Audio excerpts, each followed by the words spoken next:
we're profoundly interconnected. We don't always live that way. We don't always acknowledge it. But if we're going to heal, we have to live it, experience it, and create institutions that celebrate it.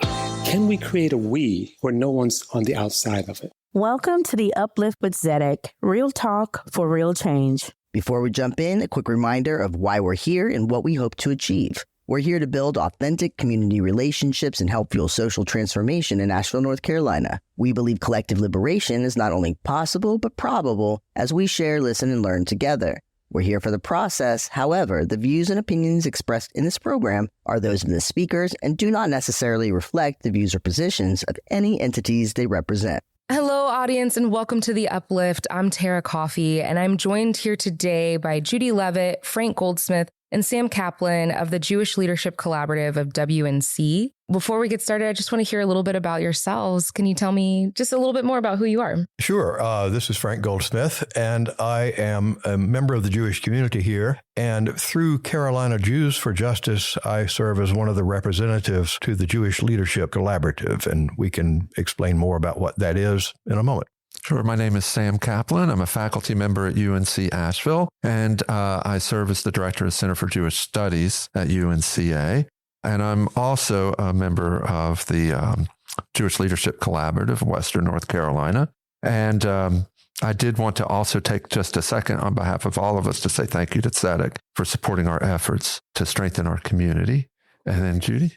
I'm Judy Levitt. I'm also a member of the Western North Carolina Jewish Leadership Collaborative, and I also represent Carolina Jews for Justice. Well, it's great to have you all here. And I think with that, since we were all, here to hear about what the Jewish Leadership Collaborative is doing, tell us a little bit about what is the Jewish Leadership Collaborative of Western North Carolina? So it's a volunteer-based strategic body that drives really collaboration across more than a dozen Jewish organizations in Western North Carolina, from Asheville to Boone to Hendersonville and Brevard. And we members range from congregations and other Jewish organizations like Jewish Family Services and Hillel, of course, UNCA Center for Jewish Studies and Carolina Jews for Justice. And the Jewish Community Center and the temples and the synagogues throughout Western North Carolina. I would add that it predates any of our involvements in it. I think the Jewish Leadership Collaborative was probably formed more than 15 years ago, maybe as many as 20, because Carolina Jews for Justice has existed here for about 15 years in this community. I think that's right. We joined the collaborative as it was a work in progress, a volunteer-led coalition, umbrella group, if you will, of all the elements of the Jewish community in Western North Carolina. I will say it's pretty unique in terms of communities, and people who come in from other communities are always astounded how we work together, because that's not typical of most communities where they really make an effort to work together. It brings together so many different groups. What was the focus of bringing together so many groups? You say it's a strategic kind of coalition.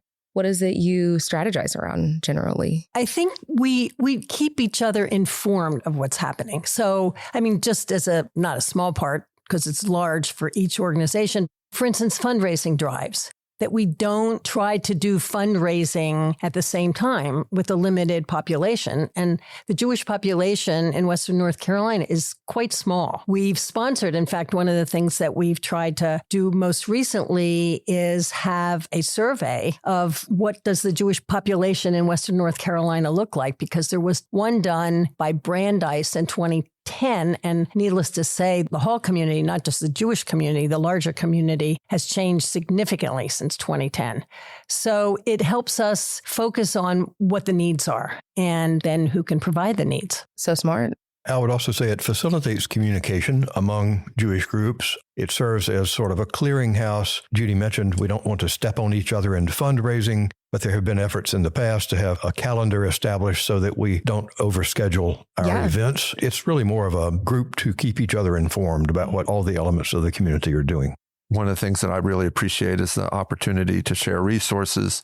So I might have somebody coming in for the center But then if I share that information, there's an opportunity to maybe have them go to other organizations, or I'd like to bring somebody in, but it would take several of us to partner to make something happen. And so it becomes a clearinghouse for all these different elements. Love it. I mean, it's a really smart idea. I'm happy to say that Western North Carolina can boast that we have that.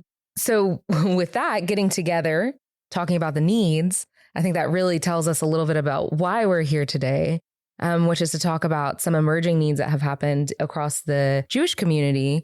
Certainly, though, also across our entire larger community, which is what happens when you have really, really difficult topics come up that create a schism in your community. How do you overcome that? And so with that, I wanted to talk to you a bit about what is resetting the table and why did you approach them, right, for support within your community? That's a great segue. What happened after October 7th? Not that this wasn't true before October 7th, but I think within the Jewish community, there was a real almost fear of talking about what happened October 7th. And the sense of people wanting to talk, needing to talk, and not feeling safe to talk was just so palpable. And in one meeting, I remember very clearly when one of the leaders said, I need help. I'm feeling so overwhelmed.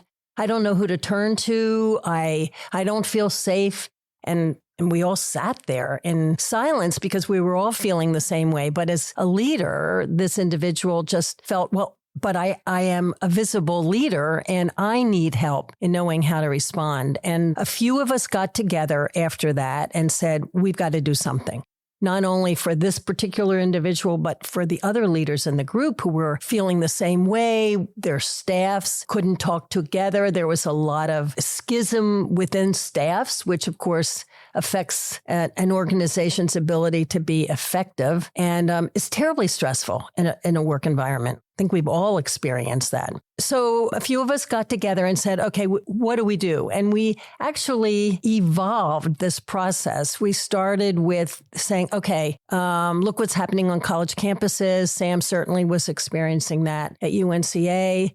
Maybe we need to hear more about different perspectives. And we began to research who we could bring into this community to talk with us. And as those of us who have been here for any length of time, we know what happened as we were planning this. Helene struck. Mm-hmm. We had contacted a Palestinian American. We had contacted actually a Canadian Israeli, and they were planning on coming. Helene hit. Obviously, life took a whole different turn for all of us. And by the time we got back together, what we realized was we don't need to bring in a speaker. We need to figure out how to talk together. Because a speaker's a one-off and it doesn't help us confront the very issue that we were all feeling. And so we began looking at, okay, who are the groups that we could bring in? And we looked at Israeli groups. We said, oh no, that already, that presents a certain perspective in people's minds. We looked at other groups nationally and even locally who have helped people kind of have conversations. We decided on resetting the table. And the reason was that the focus of this organization, which is an incredible organization, the whole focus is on how to have difficult conversations, learning the skills, developing comfort with the discomfort. And they really push, this is not about learning how to paraphrase what somebody says or getting somebody's point of view across. It's about learning how to listen correctly without influencing, but to truly expand each of our understanding of issues, no matter where we are on the spectrum. So that's how we got to bringing in resetting the table. They really emphasize in their literature and certainly in their practice of going towards the heat is a phrase that they like to use. Rather than avoiding a tough topic, approach something challenging with curiosity, and they provide a structure so that the conversation doesn't start with, my opinion is blah, and I need to convince you that I'm right. Instead, it's a process that humanizes everyone involved in the conversation. And then you can see how opinions, once they're voiced, emerged from personal experience and reflect possibly common values at the table, but through different lenses. And I would add that this methodology, this structure that they promote can be applied to any difficult conversations. We did start out with this because of October 7, 2023, but there are other fault lines. That's certainly one within the Jewish community, other chasms that need to be bridged. For example, is there anti-Semitism on both the left and the right? There has been a debate in the Jewish community about whether that's true and which is worse and that sort of thing. And these techniques, as my colleagues have said, about reframing, making sure you are listening and you can accurately reframe what somebody has told you, actually, in a way that the goal is to have the speaker say, I get it. Or you get it. You get what I'm talking about because you've accurately reflected back what the speaker is saying. And so that kind of methodology can be used for any kind of difficult issue, I think. Yeah, absolutely. I think I'm really struck by something you said earlier, Judy, about within these organizations, how you first really came to the conclusion that we really needed somebody who can help us talk to each other. Was that initially even the feeling in the organizations of these leaders, but also staff and throughout the community itself, was this sort of settling into a silence, right? Where you're not talking about anything, right? You're doing that little tiptoe around things, just to even be in each other's presence. And I think that is something across all of our communities, across all of ZX focal areas, is kind of the start. That's where a lot of major issues lie within community. And that honestly is the death of a community, right? Because you no longer actually interact with each other. You no longer seek to support. When you're sitting in silence, you're not doing anything to support one another. And so this idea that then to confront these issues, you're going kind of headlong into it, like full, just giving yourself to the opportunity even to experience discomfort and move past it to get to the real heart of things is really, really powerful. And I think is exactly what's needed right now. If I can just interject, the way we did this, the way we did it, we met in small groups. They said maximum 25 in a small group. And we selected, the planning committee, people that we knew had very different opinions. So it was a purposeful, I mean, we didn't know everybody, but we looked at ages, we looked at all the diversity of opinions, just as much diversity as we could. That's what made it so successful, because those were often the very people that many people could not sit in a room with. They knew over years that they couldn't sit in a room with. So we were taking a big risk. Yeah, they knew over years. Oh, okay. Oh, you were bringing in those old feuds. Right. Oh, okay, yes. okay. And so we knew we were taking a risk. And, I think we were, I wouldn't say nervous, because we felt resetting the table would be able to help us handle it. And sure enough, they did. Their facilitator was incredible. And people said they were hesitant to come. They really didn't want to come because they were frightened of engaging in some of these very difficult conversations. So it wasn't superficial. This was deep feelings of fear. And when we send out invitations to these various leaders and folks who are influential within the Jewish community and well-connected in different parts of the Jewish community, we made it clear that the goal, we didn't really want them to come if their goal was to change other people's minds. The goal was to learn how to have a conversation over something challenging. So we highlighted that there was a process that we're learning, not that we're coming together to hammer out all of our political differences. You're not looking for a fight is what it boils down to, right? The intention is not for us to actually sit here and just fight each other, beat each other over the head with our values or our perspectives. It's really just how can we even actually just be in space with each other and it be okay? Yeah. I'd also add that while it is true, we wanted people with divergent opinions, people who did not agree with each other, who never dreamed they would be in the same room with each other, let alone sitting in a little group of three having a conversation. We established some parameters of not inviting people who we perceived, the planning committee, as just beyond the pale, people who would not be capable in our judgment of engaging in a productive conversation. We felt that there were some folks on either end of the spectrum who were just probably incapable of doing that. I will add, our decision about that does not reflect what resetting the table thought. I think the facilitator and the people at Resetting the Table believe that anybody can participate in these conversations and that, maybe we could have been bolder, but we filled up amply the 25 spots each day that we offered this program, so we didn't have to worry about that. But I think in the future, if we decided to expand it, we may well want to consider bringing in people who are at the polar extremes.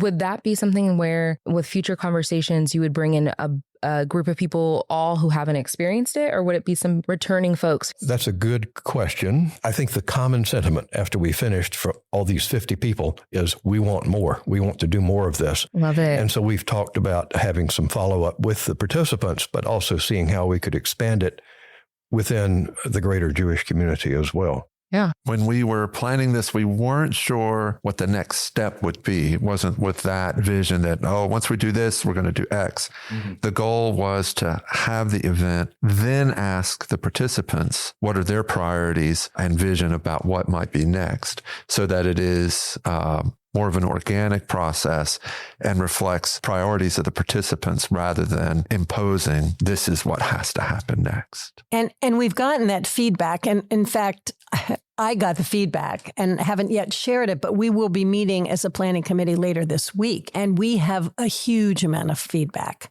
And I think Sam is right. The overwhelming, percentage-wise, maybe 90% is we want to continue this process. We've learned some techniques. Now we want to really do the hard conversations. But we need to do it in a safe way. And one of the things that we have to talk about is, do we have the facilitators to do this? Because it could blow up again, unless we are very careful about how we do it. So we're talking to Resetting the Table about how they could work with us, both directly and indirectly. So we'll see. It's a work in progress. We have to fund it. Yes, too. we have to fund it. Hey, that's how you get to Zedek's table.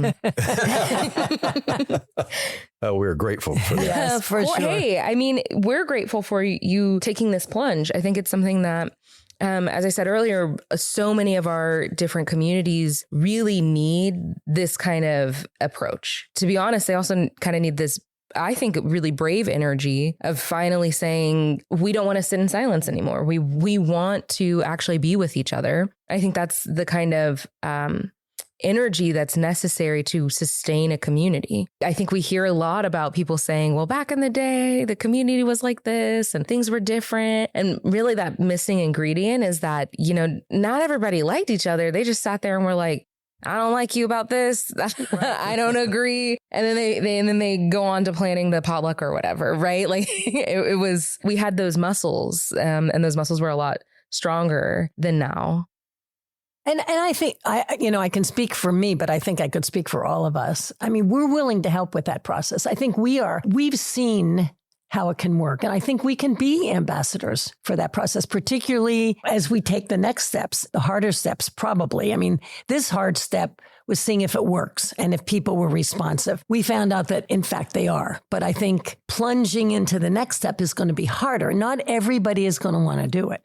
But I also think that we have found that it works. And I think we could be ambassadors for you and for other groups as well. Yeah, love that. And the long-term goal is really not that everybody agrees on everything. I don't know that that's ever been true in the Jewish community in the history of Judaism. However, the goal is to continue talking, to continue disagreeing, but in a civil way, and to continue growing together. Part of what we wanted to do with all of this was really to increase the capacity to have dialogue in the Jewish community. So what would you say then were your biggest learnings just off the bat that you can think, even just from your perspective? So it doesn't have to be on behalf of the collaborative, but what were some things that you're like, okay, so next time we're going to really think this through and maybe approach it slightly different? And what were the things that you were like, this is the winning ticket? Like, this is the thing that we've got to do each time. It's huge for us. I'll jump in as a participant because one of the restrictions was that heads of organizations could not participate, which is an important point. And we kind of wondered about that in the beginning. Resetting the Table was very insistent. And the reason is no matter what that individual says, I'm here representing myself, The reality is they will be perceived as representing their group. So what we did was that none of the executives could participate, but what they did was they observed and participated amongst themselves. So they were in another room doing the exercises together so that the participants weren't distracted and they could really have the experience. I was a participant because I don't head anything. I think one of the wonderful takeaways was not only seeing people talking together who have not really spoken together and admitted it when we got together and had an evaluation. My experience, and I think so many others, was the intergenerational aspect of it. And that within communities like ours, and I know other communities that you represent, that the younger people are not talking to the older people and vice versa. And what we got, and I've seen it even on the evaluations, is that was so special. Younger people saying, I don't get a chance to talk with older people about these issues, and I want to hear. And older people saying, my gosh, I thought this is the way younger people felt, but I didn't really know that. So I think that was a huge takeaway and one we didn't really think about. I mean, we did, as I said, looked for diversity in terms of participants, but I don't think we appreciated it to quite the extent that people felt. Yeah, I think it was helpful that our planning committee, and the planning committee is not a huge committee and it's just a subset of the Jewish Leadership Collaborative, but it included two of the community rabbis and the head of the Jewish Community Center. And while they did not participate, as Judy said, as participants, they did observe. They will get the feedback. We've all discussed how well it went. And I think it was really valuable to have those professionals be a part of the organizing of this and seeing the benefits of it, being they are leaders in the community. So that will help us a lot as we go forward and plan other events. You know, for good reasons, they did not want to be participants because you can imagine if somebody is a rabbi, they're a rabbi to all of the congregants. And if they are too candid in expressing their own personal views, that might alienate some of the congregants. So that was the practical reason. So that piece you were sharing earlier about resetting the table was insistent because the representation piece, you know, you're really putting the spotlight on that, Frank, of they also, just as humans, want to be able to participate, but also you do have a duty as a community leader. And so it gives them a space to balance that because you're totally right. If you're too honest, right, that does alienate people. You're looking for a leader who can support you through, you know, some of your darkest times. Then you find out that they hold some kind of viewpoint that you're like, well, this makes me question everything. And that's really hard because then you lose that support that you have in the community. So I think that's a really big takeaway to really think through and can help also, especially some of our other community groups, think through. It can be really hard to be in a leadership position and also be a part of a community and feel like, well, I don't get to fully participate with my people. But I think that's such a powerful thing to really consider is that this is also for your people, right? Like there's a necessary kind of separation that in being able to be considered a leader, you do have these drawbacks. Exactly. I also just want to say that Resetting the Table does this kind of program just for leaders. Okay. So there's a quality in that situation because, as you pointed out, many of the issues. So, I mean, that's also one of the things that we're looking at for future work. Right. And I would say there's also the flip side is important. If you have somebody who's the head of an organization in the same room as several staff members, the staff members may not be as candid because then they're worried about their own job and position, frustrations and so on that may not be able to be voiced or they don't feel like they can voice with their boss sitting, 10 feet away. Yeah. And also even just as a congregant, let's say, you're just speaking your mind, right? And then your rabbi sitting there like, that's crazy. And that can be really hard as well. So it has really real repercussions within the community because that's a big thing that silences people is how you'll be perceived and what that will mean for you. Exactly. So those things never make it to the light of day. And then we never have a conversation that maybe could have changed your mind, but also could have just said, okay, well, we can still love you, even if we just don't agree. I think that's really, really powerful.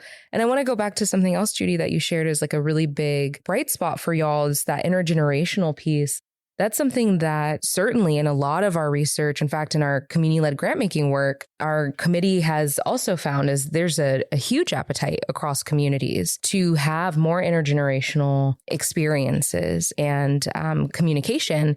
And it struck me as well that I think when we think of intergenerational pieces, a lot of the time that's something that people experience through their family units. But with a lot of these really hard conversations, that has been so divisive. It's either harmed their family, or in their family, they're certainly experiencing a lot of silence. And so I see this as something that can be really impactful to allow people to have that experience without it being something that they're having to do for the first time or practice within their family unit. I think that's really, really powerful. Did you have any folks who kind of mentioned the impact it might have on their families? Yes. In fact, that was some folks talked about that was part of the motivation that they came because they are feeling, particularly older folks who expressed it, but I think it was probably true of younger folks. They now are on such a different place in terms of Israel and Palestine with their children and their grandchildren. They just are feeling intimidated to try to pursue those conversations because it's not getting them anywhere. Mm-hmm. I'll give a little shout out to Carolina Jews for Justice in the past, because we intentionally, years ago,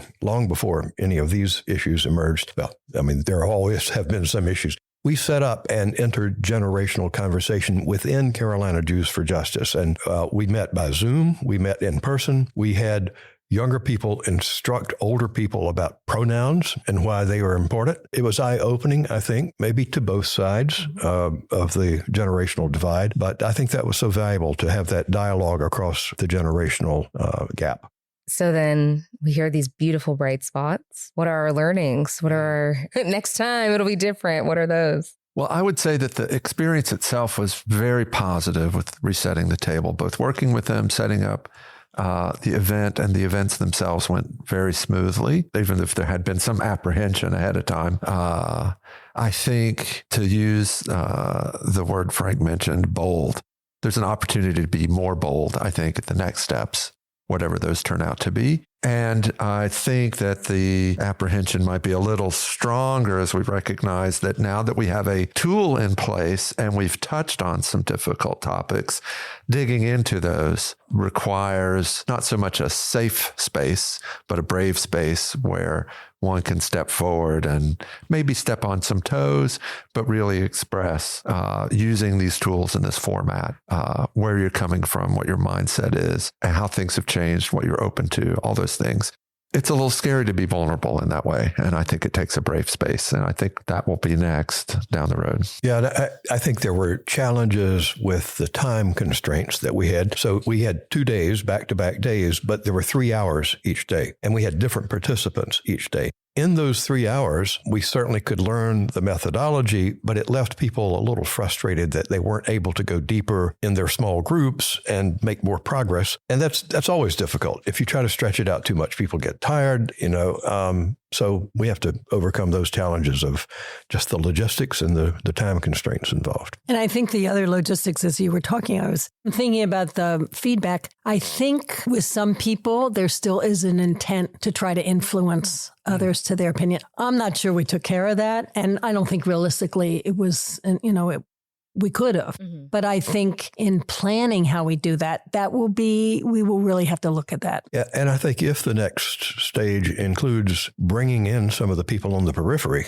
that we were afraid to bring in, honestly, before, that could present a whole nother challenge, because I think there are some of those people who will try to convince the other side that they are right and the other side is wrong. And I hope the methodology works with those people, but we may find out. Yeah, they might surprise you. Mm-hmm. You're right. And I think that's the hope and expectation of resetting the table, is that we would be surprised pleasantly. Yeah, give space for the surprises. Yeah. Very often what I saw as the conversation went to, even in these brief conversations, oh, now that I've heard your story, if I had gone through those experiences and seen what you've seen, then I might believe what you believe. Mm-hmm. You were talking about getting to those common values as like one of the main priorities, right? For resetting the table and just conflict resolution in general. As people hear each other's stories and maybe even seek to convince each other, centering on those common values of like, at the end of the day, we want to be able to be in space with each other.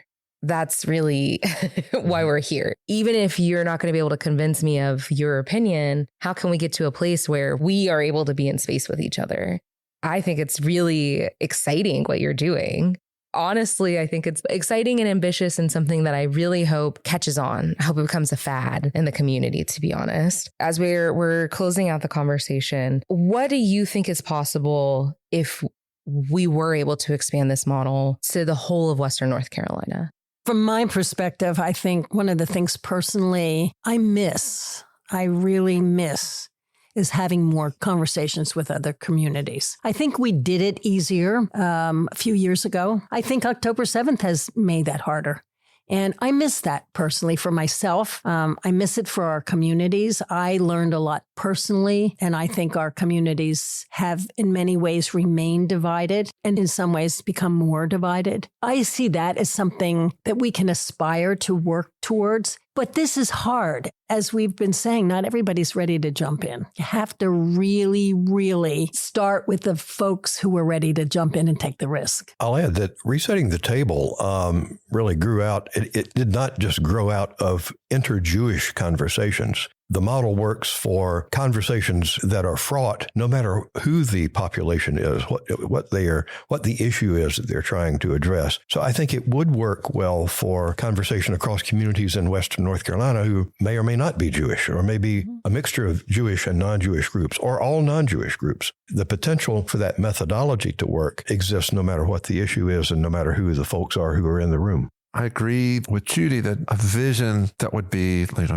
a dreamy, wonderful ideal is various communities within Western North Carolina who've either been pushed to the margin or forgotten or are relocating their identities to be able to talk to each other because they've already had the internal conversations, and then to have conversations across those boundaries to strengthen Western North Carolina as a whole, where there's opportunity to really continue to learn from each other and our experiences. That's beautiful. I believe it can happen.